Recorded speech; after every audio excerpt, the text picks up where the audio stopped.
Hi everybody, I'm Jillian. Welcome back. We're here with Dr. Claire Wolinsky, my dermatologist of 7 years, genius. Let's get into some Q&As. We got over 300 questions, so let's speed through some of your frequently asked questions for Dr. Claire. Preventing eczema in children, very important to not use too much soap when in the shower or bath. You don't want them sitting in a bathtub filled with soap. And as soon as they get out, hydrate the skin with a moisturizer. This can be something very ooey gooey like Aquaphor if they're a baby. And as they get older, you might want to transition into something that's a little more elegant in a cream version. I'd rather be honest than sell you something. There is really nothing a dermatologist can sell you for this area of neck laxity besides maybe some Botox to make it look a little better. The devices fail in every way. You can spend all your money on Softwave, Ulthera, Thermage, and maybe you're going to see a little bit of improvement for a lot of money and a lot of pain. I'm sorry, other dermatologists might not like to hear that, but that's really the truth. Yeah. Botox versus Dysport in the glabellar area for the 11 lines, it really doesn't matter. It depends on your injector and what they prefer. I like Dysport better because it kicks in faster and it's a little bit tighter in my hands. However, there's so many different ways to dilute these products, and it just really depends on who's injecting you and what they're more comfortable with. This is a great question. Patients are always pointing to these areas for Botox. This is an area that we usually inject filler. This is called the nasolabial fold or the smile lines, and these are called the marionette lines. People do always think this is Botox because they think this is wrinkles. And this is that not, are these lines not wrinkles? We can call them wrinkles, but they're really due to volume loss. The cause of the wrinkle is volume loss. These are wrinkles due to facial expression and movement, which is why we target it with a muscle relaxant. That's so interesting. Botox. So how do you know whether a wrinkle is a wrinkle or a wrinkle is volume loss? That's a great question. That's really my job. But also, if it's something that when you move your face, it wrinkles, that's going to be targeted by Botox. Right. But you can't Botox this area very much, or you will have a crooked smile and a lot of issues. So when patients come in with a lot of creasing here, which I call the accordion lines, that's these little creasing here. But they're not static. They're not at rest. They're only when moving. You really don't want to fill those with filler because you're not going to get them. You can only fill what's there, what's present at rest. So interesting. A raised keloid scar. How can you take care of this at home? Silicone sheets are going to be your best bet. Something that really goes over the keloid and occludes it. And then you can see a dermatologist because there's actually something that's covered sometimes by medical insurance, which is cortisone injections. Very, very strong cortisone shots can flatten a scar and make it look better. Then there's also other things that people do for keloids, like low radiation, other injectables, but that would probably be with somebody more advanced or hooked into a hospital setting where they have those specialists available. What's the lowdown on Kybella? Will it help a double chin? Kybella was really exciting when it came out. I used to do it a lot. I like to do the little bra fat. I had we did 5 vials on me. Yeah, I liked it. Really liked it. I find, unfortunately, patients coming in thinking that they're candidates for Kybella don't actually have any pinchable fat. They have more skin laxity. Right. So once I see someone's age demographic, I'm more often than not, I'm sending people away for it. I think a younger patient who's had some submental fat here, that's what that's called, then they are a candidate. But if they're willing to pay more and go to a plastic surgeon to have liposuction, that is a definite win versus Kybella, which is going to cost a few $1,000s and might be subtle.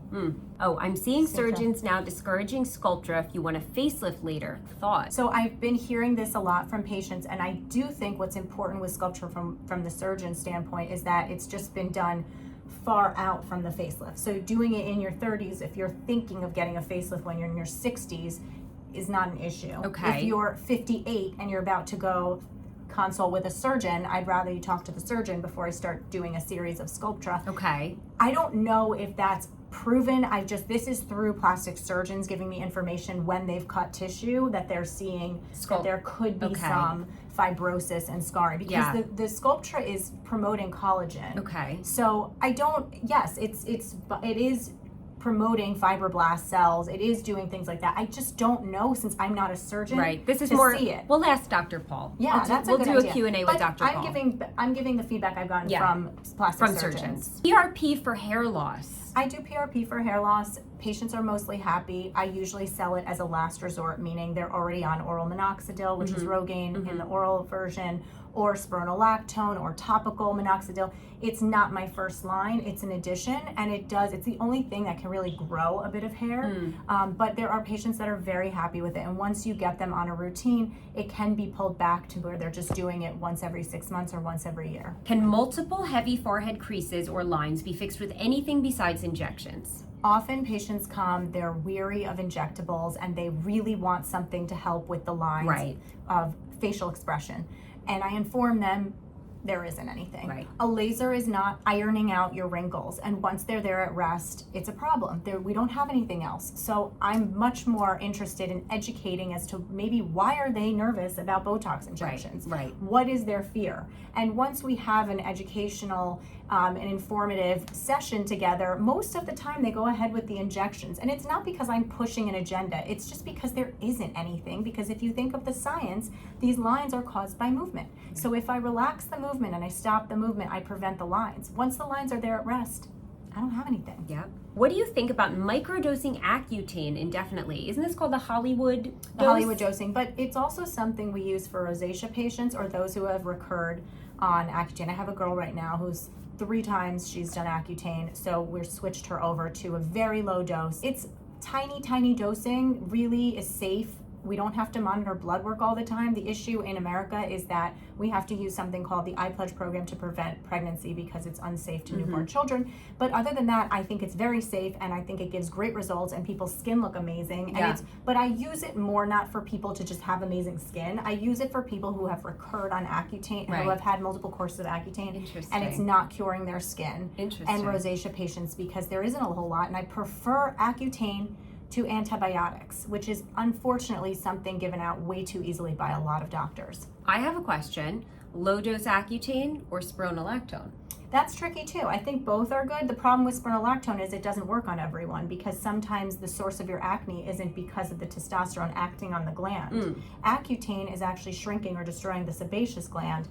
Spironolactone is just decreasing the testosterone acting on the gland. So if testosterone isn't your issue, spironolactone won't work. Interesting. And spironolactone has some side effects at the dosing that sometimes works, which can be that dizziness and increased urination, versus Accutane at a very low dose, most patients don't feel anything at all. I have been on spironolactone for 6, maybe 7 years, and I get asked about it all the time. I get asked what my side effects are, what it does for me. So I have horrible cystic acne. I've tried to go off it a few times. The cystic acne comes back. I don't experience any side effects on spironolactone, but you can, so Dr. Claire's going to tell us about it.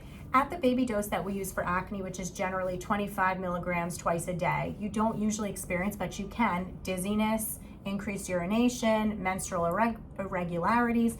And most patients just need to try it to see how they feel on it. There isn't much monitoring that's done. We don't check the potassium. That was something that used to be monitored in the past, but we no longer check it at this dosing.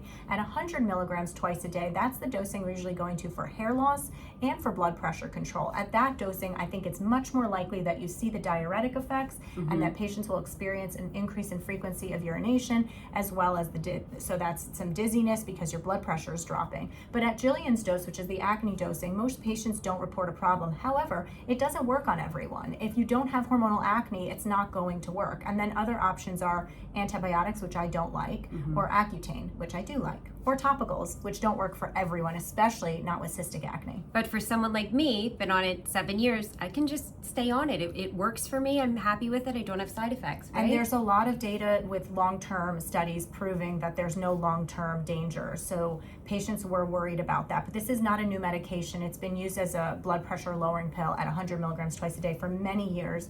And there's a lot of data supporting that there isn't an increased risk in anything in the future being on it for a long time. Can I do anything about large pores? I hate them. Pores are a really tricky thing to battle, and there's so many products over the counter that claim to help.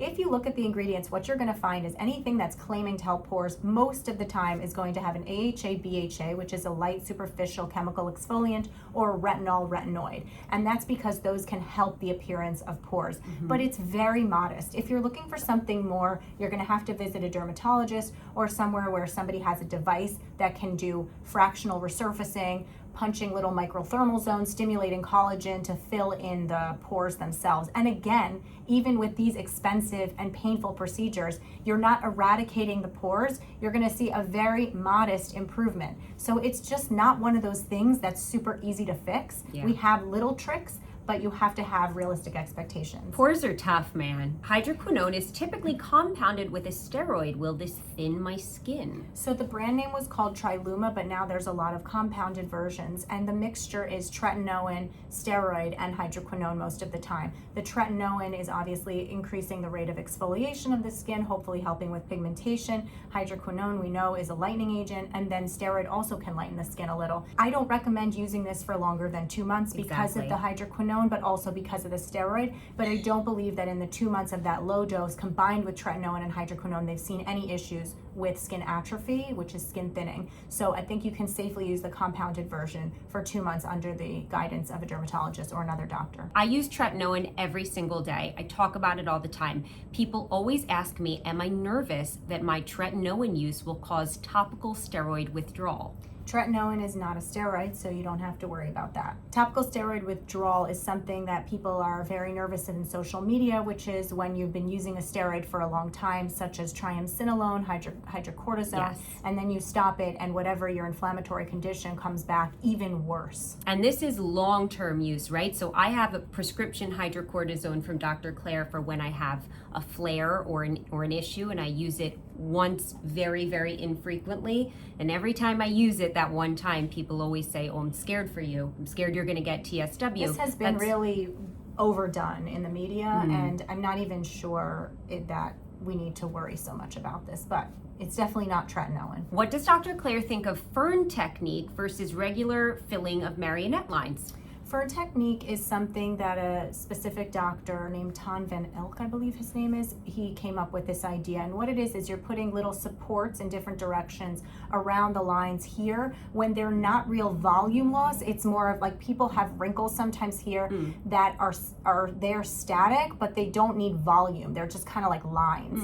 And filling them right in the line sometimes doesn't work, but putting a bit of support like a fence or a fern like this can help. It does work. The thing for me is safety, and although his teachings are to inject very superficially, I worry there's an artery here called the angular artery. So anytime I've done that procedure, I just warn patients, if you see any discoloration or increasing in pain, it's a sign of an occlusion and I need to know about it. So anytime that you're taking a needle in this area, you are risking an occlusion. It's not that it's not a great technique. It's not that there aren't safety protocols that we can do it in a safer way, but I am a cannula girl because I don't like risk and I don't like the risk of occlusion. And so with the Fern technique, you are taking that risk.